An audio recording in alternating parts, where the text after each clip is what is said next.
कुंडलिनी क्या है?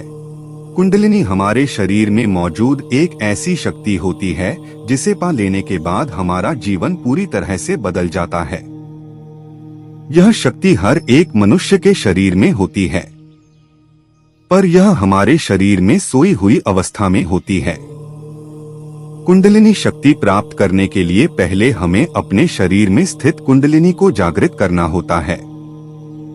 यह कुंडलिनी हमारी रीढ़ की हड्डी के निचले भाग में स्थित होती है।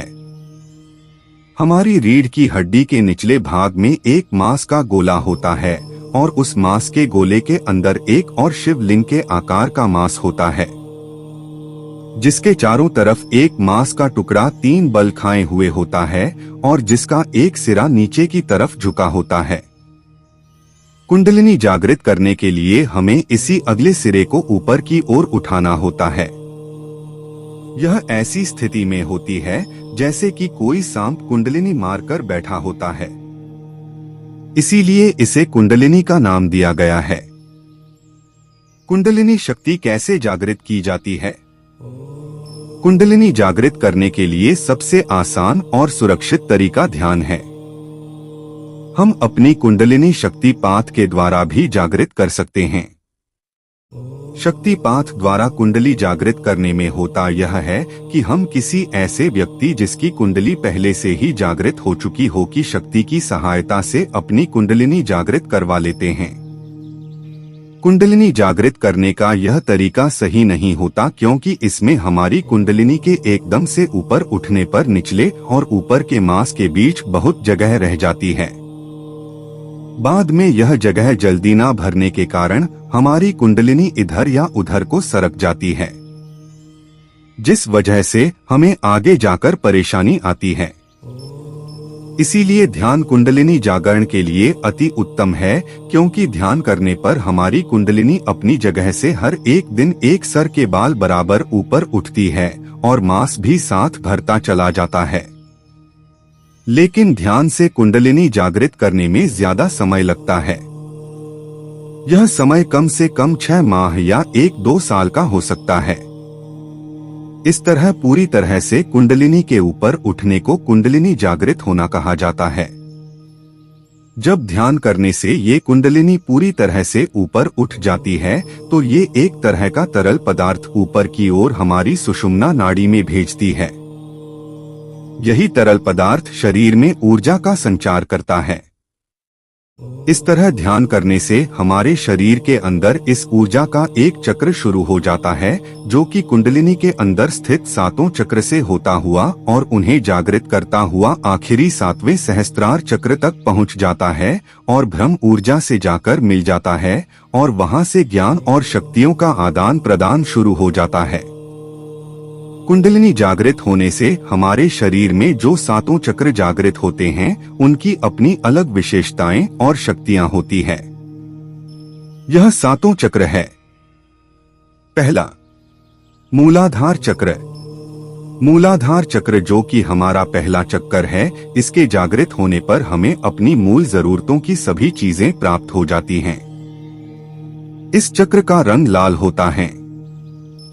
इस चक्र का तत्व धरती होती है।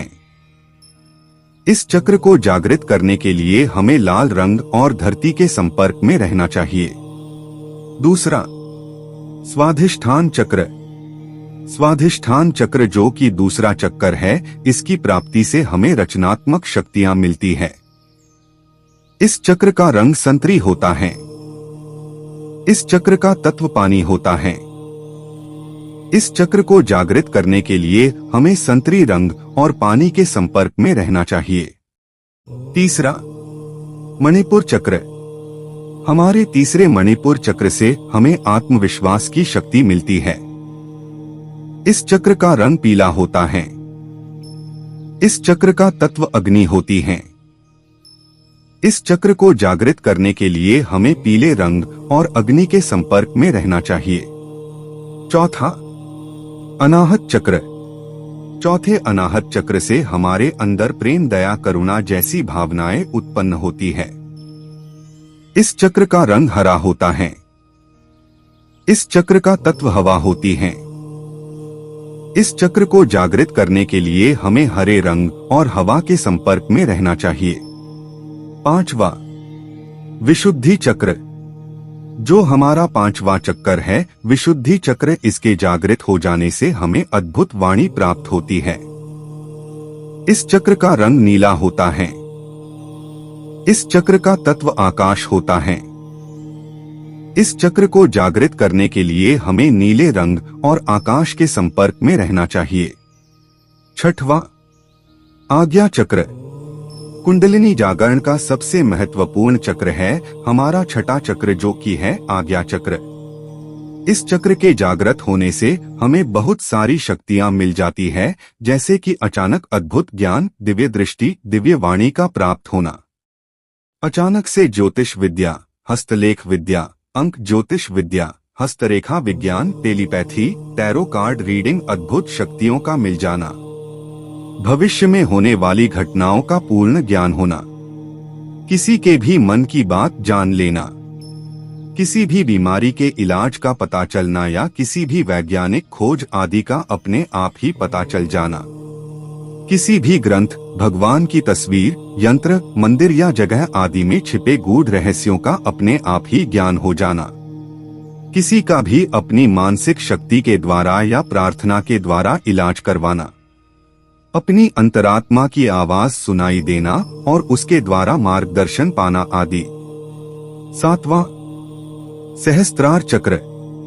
हमारा 7वां चक्र है सहस्त्रार चक्र। इस चक्र के जागृत होने से हमें विश्वव्यापी ज्ञान की प्राप्ति होती है, जिसे हम प्रबोधन या एनलाइटनमेंट भी कहते हैं। इस चक्र का रंग जामुनी होता है। इसकी आकृति कमल की तरह दिखती है। इन 7 चक्रों को एक साथ जागृत करने के लिए ध्यान सबसे श्रेष्ठ है। यह 7 चक्र हमारे ब्रह्मांड के 5 तत्व पृथ्वी, आकाश, जल, अग्नि और वायु से जुड़े हुए हैं। इसीलिए हमें कुंडलिनी के इन 7 चक्र को जागृत करने के लिए अपने मूल तत्वों पृथ्वी, आकाश, जल, अग्नि और वायु से जुड़े रहना चाहिए। इस तरह से हम ध्यान की सहायता से अपनी कुंडलिनी शक्ति को जागृत करके अपने जीवन को और आसान बना सकते हैं।